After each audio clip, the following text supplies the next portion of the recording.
Leber. 9 to noon.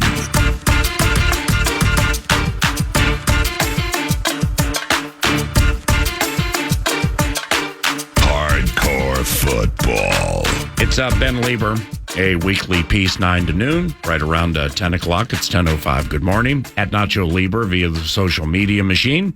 And Twin Cities Live, TCL, yeah, you know we, 3 to 4:30 today on Channel 5. Good morning, Ben. How are you? I'm good. I just liked that you referred to me as your weekly piece. You're my weekly piece. Hell yeah, buddy. How do you know it's not WEAKLY? Oh, it I could always be. love that It could one. be. You know, maybe after a weekly session with you, I might turn weak. No. You're nothing. You're antithetical to weak. You are verbal brute strength. And good morning. Good morning. Now, today on the old Twin Cities Live, are you guys discussing best parks in the Twin Cities to bring the family, perhaps for a picnic, spread out the blanket, and have a good time? Well, I mean, kind of. So today we've got a split show. I'm going to be at Mystic Lake. Your face, brother. You're the best. Today, I'm going to be at Mystic Lake talking about the Great Midwest Rib Fest. Surrogate nephew. So there you go. So not quite a park. It is a parking lot. Mm-hmm. And they're going to transform it into the 10th annual Rib Fest. So I will be down there from 3 to 4:30, kind of highlighting all the goods and getting the public prepared for a weekend of rib festivities. Are you going to lay down on your side and just kind of kick your legs out like you did at Target Field and subsequently became your Twitter profile picture? And good morning. Good morning. Well, because the why are you talking like that? I don't know. Because you're making it sound kind of sultry and kind of like... I caught the Twins thing live. I got all your albums. So I'm at Canterbury Park for whatever the reason. Twin Cities Live's on the TV. I see YB, Young Benjamin, lay out like that, doing your hit on TCL. And I ran up to the TV trying to get like a picture of it to say something on Twitter. And right away, I think they might have cut away to Summer's Close, the art of filling water balloons for the kids, and then spreading out the blanket. I know, right, with a picnic or something like that. But yeah, probably like we were talking about like Kids Day or something at Twins Field. I can't wait for Monday when the football team dons the pads. And it was cool seeing the gang yesterday, but the practices in pads have been known to separate, say, the chaff from the wheat. What's first day in pads like after not banging around in them for like 6.5 months? That's nerve-wracking. Yeah. Yeah. I mean, you don't get a ton of sleep. I mean, you have that anxiousness like it's the first day of school, and you already have that before you check into camp. But then it's like, okay, this is the real meets the real, and it's an intense day. I mean, mentally, physically, emotionally, it's an intense day, and the expectations are very high because it's not like it's the first day of pads and like, oh, we're just going to, have a couple defenses and it's going to be a light little install. I mean, by this point in time on Monday, the first day of pads, the way they do things, the way they structure things, like you've got a bulk of your playbook in. So mentally there's a heavy, heavy load. And then you got to think about the physicality of like, okay, I got to go out and prove myself. It's like, it's like you're the new fish walking to a prison. And everybody feels that way. Like, you got to go out and prove yourself. Like, you're not going to be anybody's B this day. Like, you've got to go out there and take it on that day. That's where it starts. Yeah, I mean, it's like first impressions. Yeah. And I know that a lot of veterans, you do get to a point where like, okay, this is not necessarily my first impression day. They know who I am. They know what I can play like. Look, Harrison Smith is not going to be probably losing a ton of sleep with the first day of pads, but he's still going to have a little bit of that extra juice of, now I got to show these guys that I still got it. I know that there's probably question marks about me losing a step or half a step or my age and this and that. Like, I still have to go out there and prove something to them and prove something to myself that I can still play at a high level. And that all starts on the first day of pads. In this pads on equation and then to the joints in Cleveland, Dallas Turner excites me the most in this equation at this stage of the equation. And watching him yesterday, it's like, we've seen Grenard and we've seen Dallas Turner, and like Grenard he's more slender than because I ain't watching a lot of Texans football unless they're in the playoffs. So like Grenard's, he's lickety split fast. Holy cow. But he's more slender than I thought because we're raised on Daniil. And Turner I mean, he's just thick. He's just, he's not super tall, but he's thick and he's fast and he's twitchy. I've been excited to see him when he dons that full armor, just to see what positions they put him in. Yes. Because you know it better than anybody, man. I mean, okay, so you were a weak side linebacker, right? Yeah. Okay, well, so, and Dallas is an edge, but he'll also have his hand in the grass as a defensive end, probably in nickel situations. He also, when Flores spreads out 5, 6, or 7 and they're standing up, and you got enough film of it now so they don't know where it's coming from, and it's 3rd and, say, 6 or longer, well, he might be your 3 technique. Yeah. So they're going to put him in so many spots, like when we are in Cleveland, to watch him in a 3rd down situation opposite Wyatt Teller, one of the best guards in the NFL. I mean, that sounds good enough to eat. I mean, that's going to be unbelievable, isn't it? I mean, pick your poison with that defense.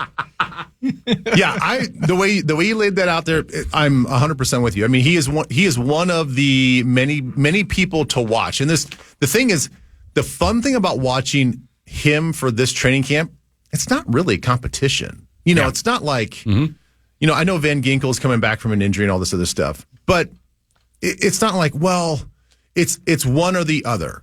It's a battle between Van Ginkel. It's a battle between Dallas Turner and somebody else. No, it's just, we know this guy can play. Yeah. Is he going to be the best on the outside? How's he going to look as an interior pass rusher? Where are we going to use him? When Van Ginkel's healthy, do we put Dallas on the line? Does perhaps Van Ginkel take a step back off the ball? Does he drop a little bit more in coverage? Does he have more coverage skills to give us a little bit sort of that off the ball outside linebacker look? It seems like, I think athletically they both can do it.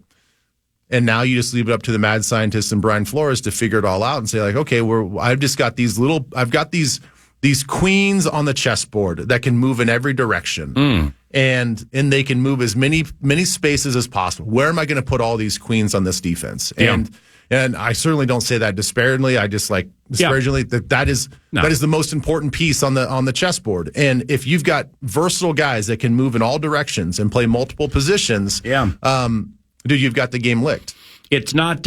It's when you say queens, it's obviously because the queen is so operable in a chess game, going all directions. It's not like my man that I see probably 10 times a year in the parking lot where I park here. My man is a perm. He's a Gucci at one of the big businesses in this building. Every time I see him, from 20 feet away, he just screams at me, "Hey, PA, what do you think of them queens?" I always love that one. "How about them queens?" It ain't like that. We completely understood. Yeah, you get it. They paid Darisaw. How do you feel about that? And what do you like about it? I like the fact that they're just getting out ahead of it. I like the messaging that this front office is taking. And we were saying this a little bit through the offseason, certainly with the draft, but they've been talking about this competitive rebuild and all this other stuff. And they've had, they've come up with their own little buzzwords. And it's what every organization does. You can't always tip your hand. You can't always just like show exactly what you're doing because it is a competition. Yeah. We as a fan base never really knew what's the buzzword? The competitive rebuild. Oh, there you go. Competitive. Yeah. Because like I'm sure that you've heard these before, but like KOC has a bunch of them. It's like when you're inside the 20, where are you? You're in the high red. Yeah. Or the low red. The low red. And when you're in the high red or low red, your best is required, however he puts that. He's pretty well trained at that. Yeah. So I guess my point is, I think for the first, year and a half, we heard all these things and we were excited about everything, but we didn't really, I certainly didn't see like this sort of path being carved out. And I'm like, I don't know really what this looks like. Mm-hmm. And it's not really for us to know on the outside anyway. But now that we've seen what they're doing with not bringing back Kirk, letting Daniil go, getting these other pass rushers on younger players on these nice deals, looking what we did, moving one spot ahead in the draft to get McCarthy, having the equity with that trade to get Dallas Turner in the second round. Like, I see it now. Yeah. Like, I'm understanding exactly what this competitive rebuild looks like. I understand defensively we're getting more athletic. All of this being said is I can understand and see they want to build a true foundation. They got JJ re-signed. We knew that Darrisaw was going to get a contract. A lot of us thought this was going to happen maybe next year because he had 2 years left on the deal. Like, okay, well, it makes more sense to do maybe next year. Mm-hmm. Nah, man, let's do it now. Let's just send the message to the team and to everybody else, like what we're building here. We're building a young, very talented group that we want truly to be the foundation of this team. Whether it's J.J. McCarthy that takes over either this year or next year, like we're letting him know, hey, this dude over here that we think is a premier, a budding premier left tackle, he's going to be your guy. He's going to be your guy for a long time. And you mentioned premier and budding in terms of Christian Darrisaw's ascension over his first 3 seasons. Freakishly athletic. That's kind of a common way of describing him that I've heard from the team. Brian O'Neill was quoted in The Athletic yesterday saying just that. What are you seeing that as well? You're seeing the ascension, the stability. Misses a handful of games his rookie season. A couple, I think, 2 years ago, but are you seeing the consistency and the stability from him at that spot? Yeah, I think consistency and confidence are the 2 things that come to mind. Is I think that he, and this is like just a normal trajectory for a lot of young players. I think there's a feeling out period of personally like, do I belong here? Like, am I good enough for this game? I'd like to think that I am. I have to go out and prove it. And, a little bit of a slow start his rookie year, and now he comes in, and then, within 15, 16 games, now it's like, whoa, this guy, man, he's like the next Trent Williams. I mean, then then they befriend each other. And then, now he's getting advice from him. Now he's considered a friend. And now they get the rest of the league talking about him. And now he's going out there with a little bit of a heavier weight on his shoulders and these higher expectations. He goes out this last year, improves it once again. And now you start to really see, okay, he's athletic, he's skilled, but now he's got the confident attitude that he knows he's the man. And I think that's exactly what every athlete's looking for is like, I've proven this. The league has these expectations of me. I'm living up to some of the hype that I had internally and now from the external factors. And you start to see this dude that he's legit. Like he knows he's legit. This confidence that he has, I think is really starting to shine through. And the Vikings were smart, I think very smart, to get a deal done now.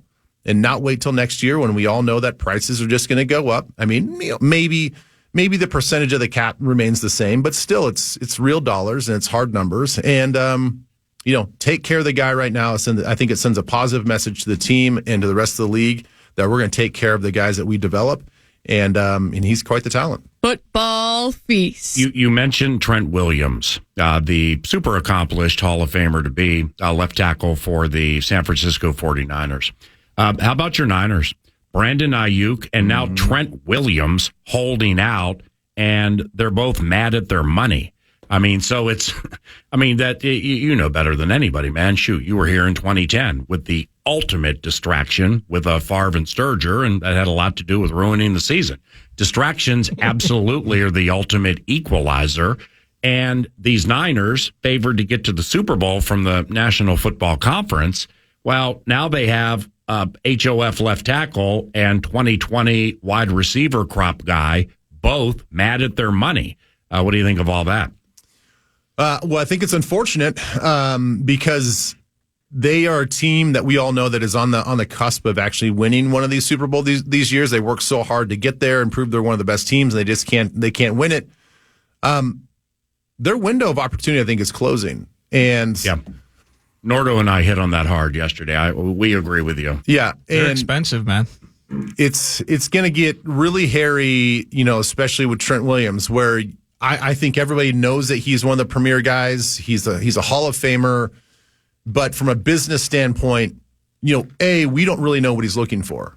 Is he looking for, can't possibly be looking for a 4-year deal. Yeah. Well, he sees Mercedes Lewis, who you played against, at age 40, kicking ass in Bears camp. But you're 35 years old and Trent Williams playing a position that is, man. Yeah. He's been really, lucky and durable over his 15 years. But, man, you're one roll up from behind, from missing the season, not coming back to form. If I'm John Lynch, I'm like, look, man, we love you. We love everything you've done. You're going to be a Hall of Famer. I hope that you invite me to your Hall of Fame speech and your ceremony. But look, man, like we can't give you this money at 35. Yeah. You know, it's like we really don't want to have to cut Fred Warner to pay both you guys. Yeah. I mean, Nordo hit on it yesterday. I'm looking at Warner's money, trying to find money for them, and then and Dre Greenlaw off the injury looks to be the one. They're gonna if they re-up Ayuk and Williams, well, like two big names have to go. Yeah. Greenlaw probably one. You know. Well, and then and it's got to be, we hear about it from these GMs all the time. You've got to be really, really disciplined to look at the years ahead. Yeah. I mean, when you're making today decisions, you have to look at the future implications. And when it comes to the salary cap, you got Brock Purdy, who, polarizing quarterback. Yep. You love him or hate him. Is that a $50 million guarantee minimum when he wants money? I mean, is he there? I'm saying that's 50. That's kind of light. I think that's where I'm going with all of this is like whether you think 50 is the number or not, and whether you think that he's deserving or not. If he goes out and takes this team again to the playoffs and plays well and plays mistake free and he's efficient, he's throwing touchdowns versus interceptions. I'm sorry, you may not like stylistically the way he plays. You may not like the way he's a little bit like Kirk Cousins in his personality and just very, very vanilla. The dude can ball. Yeah. And if he balls out again, you have to pay for production. And he's gonna have San Fran bent over saying, like, hey guys, right. I've done this on a rookie contract. You got to pay me. This is just what happens in the NFL. Yep. And so they have to allocate future dollars to a potential contract, whether that comes to fruition or not.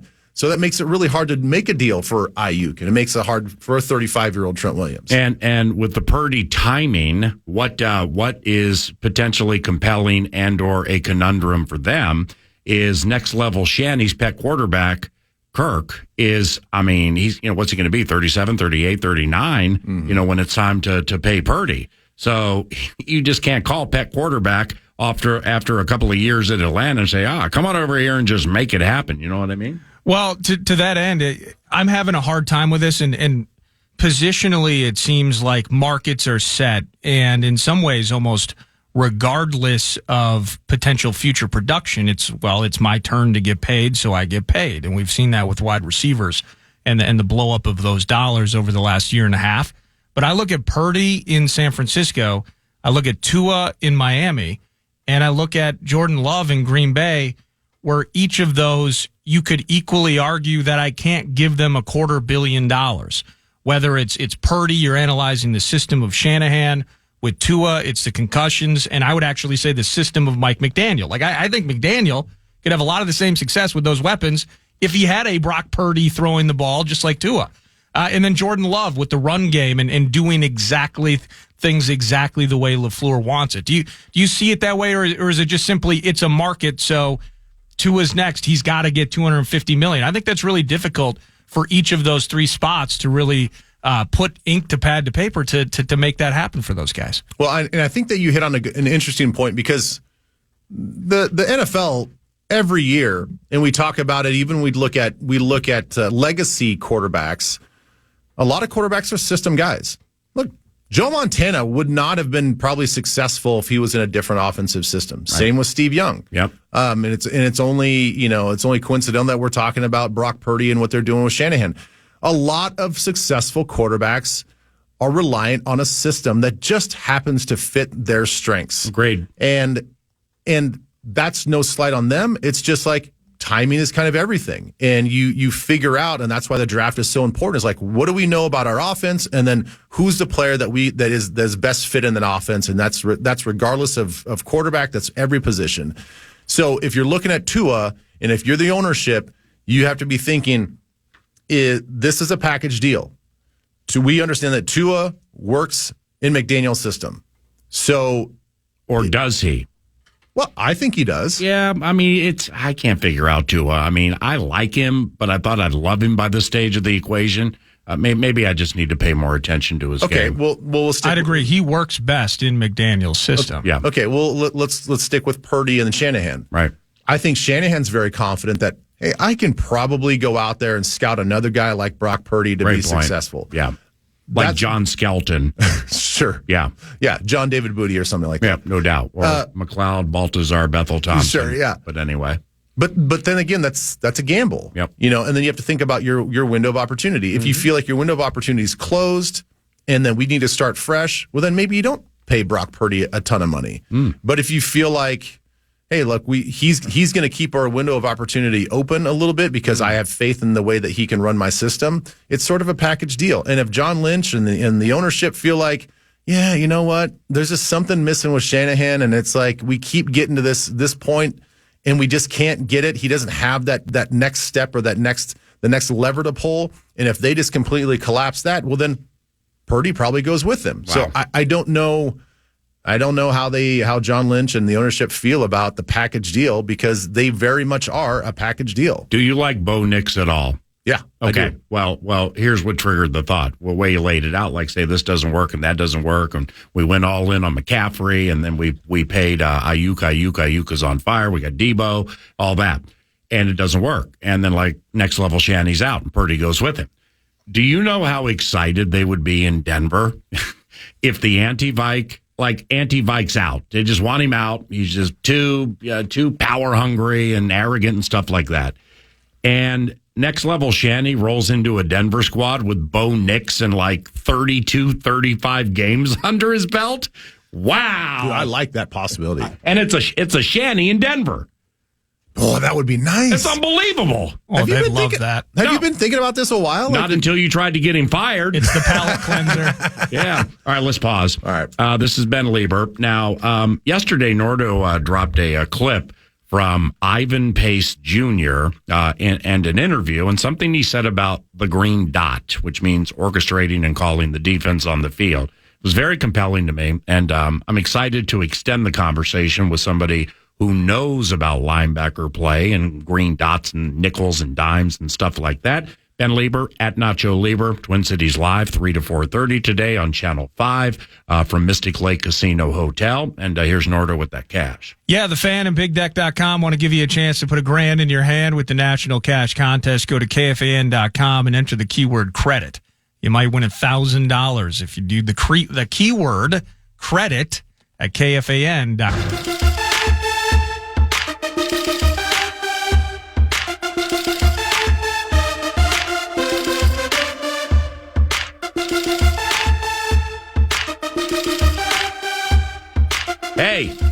Hey, Kay Adams. That's Ivan Pace Jr. Your team believes in you a couple times. I saw that green dot on your helmet a few times last year. Are you wearing it this year? I believe so. Shut up! Let's go! Really? Yeah, we lost Hicks. She's pumped. And then Makes me laugh every time. when he went down last year, I took over and they gave me that trust that they had. So I believe now that he's gone, we're definitely wear the green dot next year. This coming season. That's amazing. I love that. That's amazing. Congratulations on that. I wanted to ask you quickly. Appreciate it. Thank you. I love Kay. All right. She's great. So if true, and I should have looked for it yesterday, but if true, any surprise it's not Cashman. Now Blake ran the green dot one time last year, maybe two, filling in for, I believe, Denzel Perryman. And my man had like 16 or 19 tackles and something like that. But forget that. It's the trust D'Amico Ryans, who we both immensely respect, had with green dot guy down, was going to go with Blake. And from what I understood from when they signed him, it worked really well. So if it is Ivan Pace Jr., and any surprise it's not Cashman? No, I don't think so. Got it. I don't think so. I don't think it's a surprise at all. I mean, Flores, going back to the pre-draft process, he targeted Pace. It's his guy. It was his pick. It was he was the reason why he kind of stood on the table and said, "This is my guy. This is the guy that can fit into my scheme. I don't care what you guys say about his height, weight, and all this other stuff." He's the mentality that I want. He's the physical player that I want for this defense. And now that he's come out and shown the rest of the public what he saw in Ivan Pace, I think it's his job to lose. I mean, he's going to have first right of refusal if he doesn't perform well with the green dot, which I don't think that's going to be the case, because I feel like I remember even seeing it last training camp where they're just swapping every once in a while. He'd have green dot helmet on, then for the next series or the next whatever he didn't. So like they've been using it back and forth and getting him accustomed to using it even in practice as early as last training camp. And so he has experience with it. He's earned the trust. Sounds like he's going to be on the field for sure all 3 downs now. Okay, so he gets every play. You get every play. Well, now we got to start thinking nickel and dime. That's exactly right. You know what I'm saying? And it's confusing. At least to me it is. Yeah, and I don't really see scenarios where they would swap in and out. I don't see where you would go into a nickel sub situation because again, the NFL is going to be, 60% sub packages these days and not so much base personnel that he would go off the field and Cashman would stay on the field and you'd have to swap out helmets. Like right. You're not doing that. So you're when you green dot the guy, you're basically saying this is our 3-down linebacker or one of our 3-down linebackers. And so even if we got a true dime situation where you take all linebackers off the field except for one and bring in another defensive back, that's going to be the guy. Then Cashman takes his seat. Or maybe Cashman, because he's got a little rush to him, like maybe he stays on the field for certain packages. But basically what you're saying is he's the quarterback of our defense. He's staying on the field all 3 downs. He's never coming off the field. How difficult is that? Is there prestige associated with it? You played outside in a 4-3. What does this mean in terms, as I microanalyze this as an outsider, what am I truly digging into? Well, I think that you are... It is absolutely a badge of honor. It's actually one of my sort of proudest moments, and it had to come by default. I mean, EJ was our green dot guy, and because I was on and off the field on 3rd down and base personnel, but then when he got injured, which you never want to see. Was that 09? That was 09. With the femur, yeah. And in 10 as well. The toe. Yeah, the toe. In 10. Wow. Yeah, I think he hurt it in Cincinnati or was that 8? Or Cleveland. Or was that 08? No, yeah, maybe that was 08. It was. No, that was 08. That was 08 and then into 09, right? No, he had a miserable day in Nashville. It was Nashville. Because he missed meetings or was late or whatever. So who was the defensive coordinator? Leslie, right? Yeah. Okay, well, via Childress through Leslie, whatever. He sat the first quarter, remember? Mm-hmm. At least the first, might have been the first half. And then came in the game and messed up his toe in like 2 minutes. Then he was done for a little while. Yeah, I feel bad in that situation because you're right. I knew that it was a road game. I just forgot where we were at. Yeah. And well, Gus Farrat took one of the hardest hits I've ever seen a quarterback take, back center of the end zone. And, he threw it away. Do you remember? I don't remember who it was. No. Oh, my heavens, did he get hit. So quick side story. So, EJ gets hurt. I think he goes back to the locker room, comes back, and he's kind of showing me, he's kind of telling me what he did to his toe. And I don't know why I said that. I wasn't trying to be a jerk or anything. I go, dude, I think you blew your toe out. And he's like, I think you're done. He's like, really? Like, why would you? He's like, why would you think that? I go, I don't know, man. Like the way that you just say, like it doesn't function the way you think. So he actually didn't go to the locker room yet. So we were just talking like kind of right when he got injured. And he kind of gave me this like look of like, why the hell would you say that to me? And I'm like, I don't even know what was going on. I don't even know. And then come to find out that, like, unfortunately, I was correct, and he was out. I mean, so Ben Leber. I mean, you're just trying. Ben Leber, profit for pain. You're just trying to kind of mess around with him a little bit. You feel for him. He's your teammate. He's your bud. I know. I was like, kind of. And you hit him with a week 4. Yeah. I think you're done, and he's gone for the. And then, I know. I think then the profit for pain is like, well, you know what? This is bad, but I got news for you. Coming up in 09, it's going to be a lot worse. Anyway, let's go back out there and play. So anyway, it is one of my prouder moments that in my career that they trusted me with the green dot. Mm-hmm. Greenway's playing out of his mind. Greenway was the better athlete than I was. He was the better player than I was. Talks too fast. And they were like, okay, we're gonna give the green dot to you. Yeah. And so it's an immediate like feeling of responsibility. Yeah. And so when it comes to Ivan Pace, it's like, here's a young star on our team that not only physically can go out there and play, but they think that mentally has the whereabouts and the wits in the mental aptitude to go out there and be a coach on the field. Yeah. And that's a big honor because the way that you prepare and the way that I had to prepare, it ratcheted up. Like I had no idea what EJ was going through when he was the green dot guy. And you really have to look at the game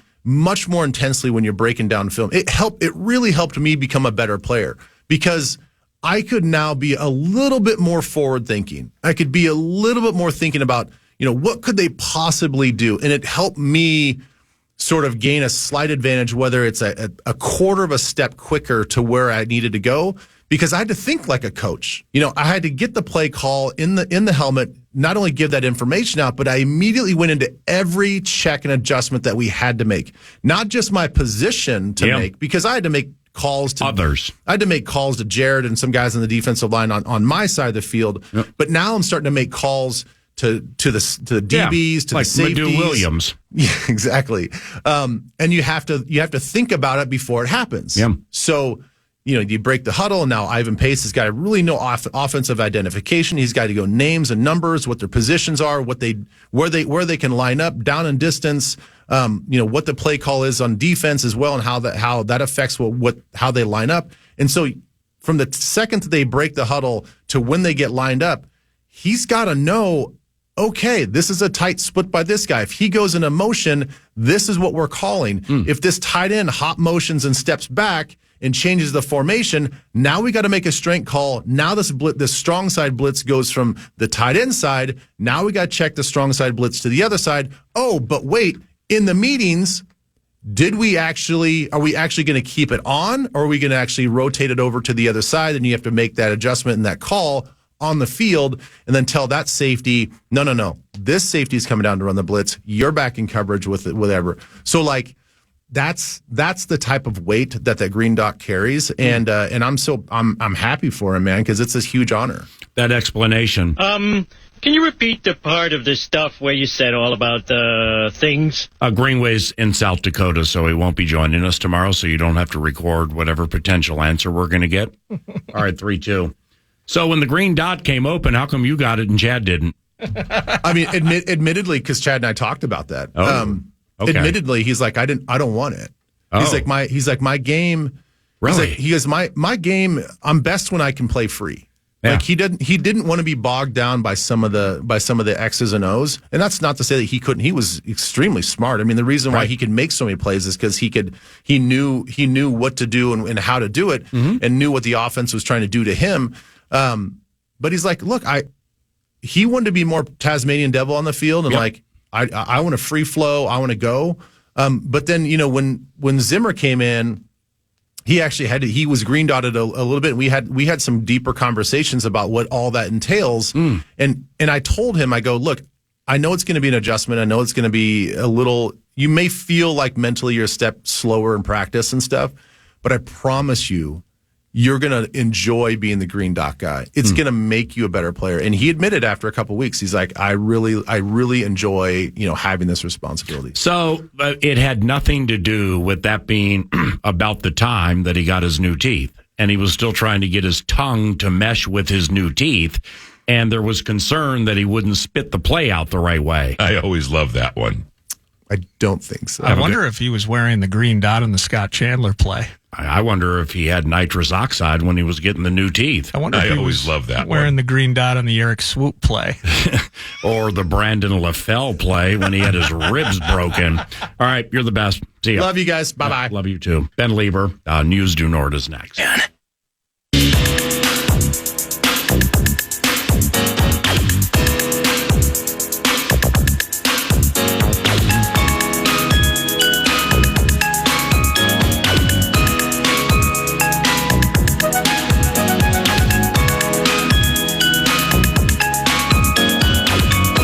It's News Du Nord, and it's brought to you by the casino at Canterbury Park, CanterburyPark.com.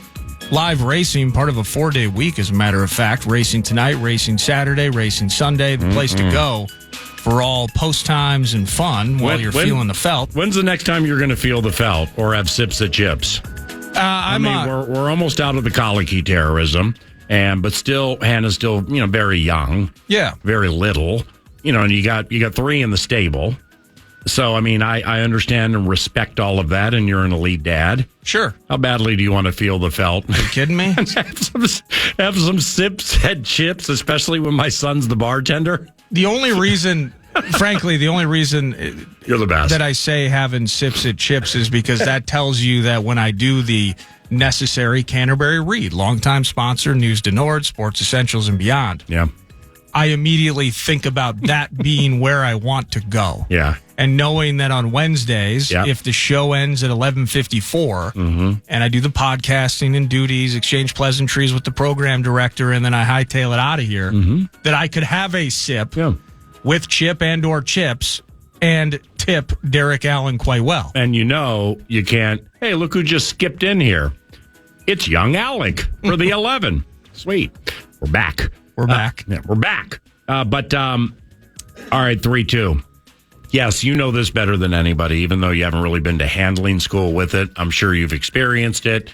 So it's like, leave the radio station, which is just to the west of Erotic City, copyright Prince Rogers Nelson. And you know what? I got about 25 minutes. I'm going to zip down into the felt, sip at Chip, tip young Derek 20, and then buy in for 3 to 5 on the felt. Okay? Correct. Yes. Well, if you're in a hurry, you know what happens. Oh, yeah. You overbet. Yes, you do. Of course, the doubles come. Why wouldn't they? Of course, the 15s find 4s to make 19s. And now all of a sudden you thought you had 25, or you're out of there in 12. Correct, yes. So the fighting the impulse, compulse, and controlling all of that has been a problem at times. Somebody needs to find young Alec Lewis some sunscreen at the training camp today. My man's nose is of the cherry variety. No, he's mid-season form already, and I mean the smile lines are cracking before our very eyes. We need an ointment. We need lotion. I was a doctor for that. And I was on the perch yesterday memorizing numbers. So across the field was young Alec. And you mentioned the smile. I mean, he has perma smile. So he's chatting with Dane Mizutani, big smile. Chatting with Kevin Seifert, big smile. I can't wait for 11 o'clock to figure out when he started chatting with Matthew Collar why the smile left. What were you guys talking about? I just want to know what it is. I mean, I just want to know what was said or shared there, because we're back. We're back. The Twins. Are they going to be back on TV? That remains to be seen. I saw a news bit yesterday. Maybe there's some sort of solution on the horizon, maybe even the near horizon between Bally's and Comcast. And, and so that's cool. But in the meantime, what is cool is taking 2 of 3 from the Phils. Santana to left center field and deep. Back it goes. Deep it goes near the wall, and it's missed by Marsh. He missed it. 1 run scores. Here comes Kepler heading home. He scores, and we're tied in a Carlos Santana 2-out, 2-run double. And then that's the tie, and then Kepler with the walk-off. Ground ball up the middle. This is going to work. This is going to win it. Kepler put it in play. Larnach scores. Twins win. Twins win. The Twins walk it off against the Phillies 5-4. That's Corey Provis, courtesy of Bally's, and the Twins take 2 of 3 from Philadelphia. They're now 56-45, still second in the Central, 5 games back from the Cleveland Guardians. Next up, they go on the road to see both the Detroit Tigers. That starts tomorrow, and then next week, the New York Mets before they come back home. So nice job by the Twins yesterday. Mets whooped ass on the Yankees yesterday. Manea outpitched Garrett Cole, who's having some problems. The Metropolitans are 4-0 against the Pinstripes this year. And Lindor and Alonso and Nimmo and those cats, man, they're really starting to hit. So that's why I said in the opening segment the way I said it. The operative words today are unfortunate, ominous, a harbinger, and foreboding. Yes. And, it built it up to like the joy and pain where it's like, hey, this is cool, man. You guys beat a good team. Bryce Harper, Trey Turner, Kyle Schwarber, Brandon Marsh, Alec Boehm, and so on. JT Realmuto. But cool. I mean, it's if a tree falls in the forest and nobody's able to find it because of a shoe size contest, did it really fall? I think it's a fair way to look at it. Indeed. Last thing for you here, wrapping up News to Nord, something that'll come up, of course, during next hour. We have mentioned it a couple of times already. Mekhi Blackmon, it's been reported that he tore his ACL. Everyone's back at practice. The sun is shining. Everyone's happy to be there. You can't help but be magnetically connected to the perma smile of Alec Lewis. But then Mekhi Blackmon hits the turf for an extended period of time. So wiping out some of the happy vibes at TCO yesterday. And expected, of course, if that is accurate, more testing and such, I'm sure will ensue.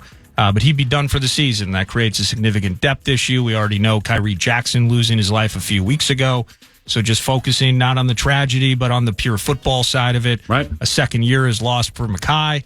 And the Vikings now have even more questions than they did 24 to 36 hours ago at that spot. But the common thread that's being established up to today, because yesterday, first day of camp, was the Blackman ACL. You know, we talked about it with the operative words today in the open, where Kyrie Jackson and what transpired there, God rest his soul, and then the Jordan Addison piece of immaturity. And now let's say the third, fourth, or fifth corner, second year USC, so he still has everything in front of him this year, pops the ACL or blows the ACL.